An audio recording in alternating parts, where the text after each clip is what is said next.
ప్రశ్న మిమ్మల్ని అడుగుదాం అనుకుంటున్నా. ఇప్పుడు మీరు అన్నారు కదా బీఆర్ఎస్ మోసం చేస్తూనే పోయిందని చెప్పి. గతంలో ప్రతిపక్ష పాత్ర మేము పోషించాం, ఇప్పుడు కూడా పోషిస్తున్నాము. చాలా మంది గ్రౌండ్ లో ఏమంటున్నారంటే వీళ్ళ పాలన చూసిన తర్వాత బీఆర్ఎస్ కొద్ది గొప్ప బెటర్ ఉంది కదా అంటారు. మీకేమైనా అనిపించింది అట్లా? నేను బీఆర్ఎస్ ఎప్పుడు కూడా నేను ఎందుకంటే వాళ్ళు స్కీమ్ లో ప్రభుత్వం కాదని, స్కామ్ లో ప్రభుత్వం ప్రజలు ఆలోచించాలి. బీజేపీకి పట్టం కట్టాలి ఒకసారి, అర్థమవుతుంది. ఎందుకంటే కేంద్రంకి వెళ్ళి మేము తెచ్చుకోగలుగుతాం డబ్బులు, ఎక్స్ట్రా ఏదైతే అలాట్ చేస్తారో దానికంటే కూడా ఎక్స్ట్రా ఫండ్ తెచ్చుకోగలుగుతాం అవసరం నిమిత్తం. సో ప్రజలు ఆలోచించాలి. ఏది ఉన్నా సరే end of the day full అయ్యేది ప్రజలు.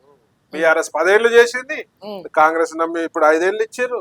ఈ 5 ఏళ్ళు ప్రజలని ఏ స్కీము కరెక్ట్ చేయలేరు వీళ్ళు.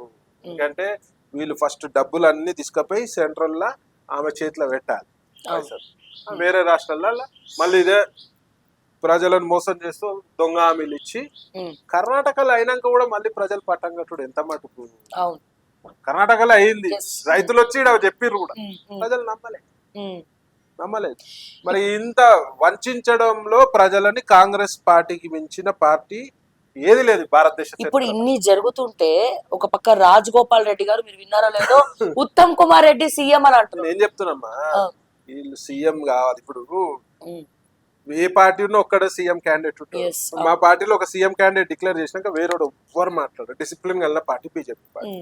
ఈ పార్టీలో అందరు తురుములే ఈ పార్టీలో. ఎవరు చూడు నా వల్లనే కాంగ్రెస్ వచ్చింది అంటారు. రేవంత్ రెడ్డి గారు ఆయన చెప్తాడు, ఉత్తమ్ కుమార్ గారు ఆయన చెప్తారు, రాజగోపాల్ రెడ్డి గారు ఆయన చెప్తారు, ఆయన చెప్తారు. ఎవరు చూడు వాళ్ళ వల్ల వచ్చింది అంటారు. లాస్ట్ కి ఒక మామూలు కార్యకర్త కూడా చెప్తాడు నా వల్లనే వచ్చింది. ఇవాళ పాత బిల్లులు, సెటిల్మెంట్లు, జాగాలలో పడ్డారు. మొత్తం కాంగ్రెస్ పార్టీ ఏం చేస్తుంది, అంత శివార్లలో ఏ జాగాలు ఉన్నాయి, ఏ లిటికేషన్ ఉన్నాయి, పిలిపిస్తారు, సెటిల్మెంట్ మొత్తం వసూలు దుకాణం పెట్టుకోరు.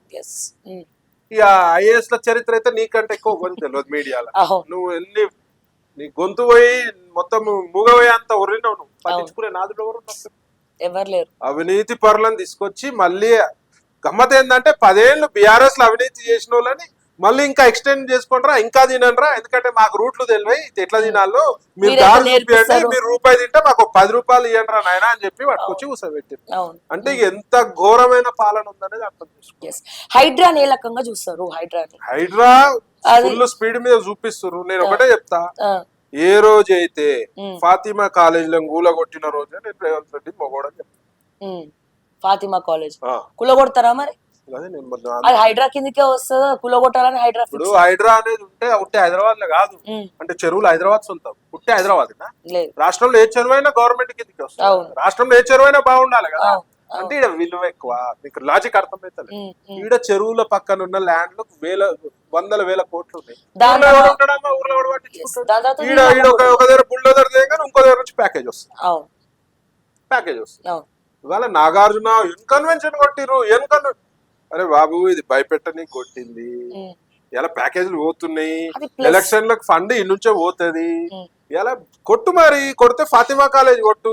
నా లెక్కల ఫాతిమా కాలేజ్ ఎప్పుడు కొడతారంటే జిహెచ్ఎంసీ ఎలక్షన్ ముందు నేను తోపుని తురుముని నాకు సీట్లు కావాలని చెప్పి ఆ మూమెంట్ లో 2 నెలల ముందో, నెల ముందో, 3 నెలల ముందో కొడతారు. నేను గెస్సింగ్ చేసేది. ఇవాళ కొట్టు, మరి ఫస్ట్ ఇమీడియట్ కొట్టు. పిల్లల భవిష్యత్తు వేరే కాలేజీలు ఇప్పి గవర్నమెంట్ తలుచుకుంటే ఏం కాదు, ప్రభుత్వం తలుచుకుంటే ఏం కాదు. వేరే కాలేజీలో నువ్వు సీట్ ఇప్పించి కంటిన్యూ చేయి. అదొక కారణంతో సాకుతోటి భయం. ఫస్ట్ ఆఫ్ ఆల్ వీళ్ళకి భయం. గత ప్రభుత్వం వాళ్ళకి ఓవైసీ చూస్తేనే హడలు. ఇప్పుడు ఈ కాంగ్రెస్ ప్రభుత్వం అయితే మైనార్టీలు వాళ్ళ సంకలు నాకుతూనే ఉంటారు. అంటే ఉట్టి ఓవైసీ ఒక్కడే మైనార్టీ, ఓవైసీ ఒక్కడు మైనార్టీ.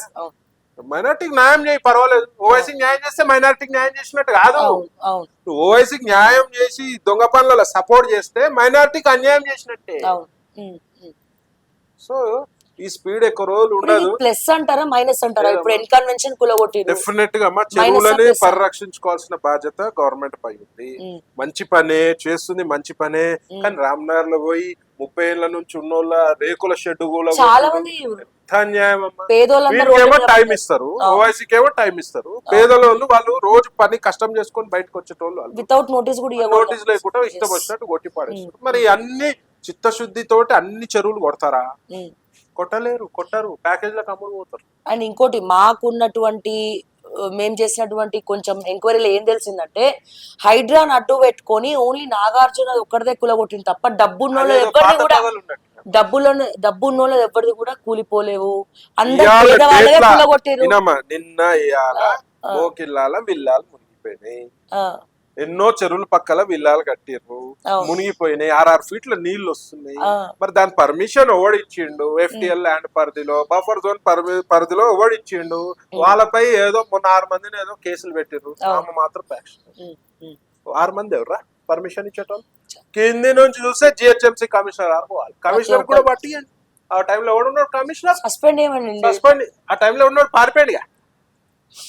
సోమేష్ కుమార్ పారిపోయాడు, లేడు కదా. లేడు. సో ఆ తీయండి, పక్కకు తీయండి, వాళ్ళందరూ తీయండి, వాళ్ళ ఆస్తులపై విచారణ జరపండి.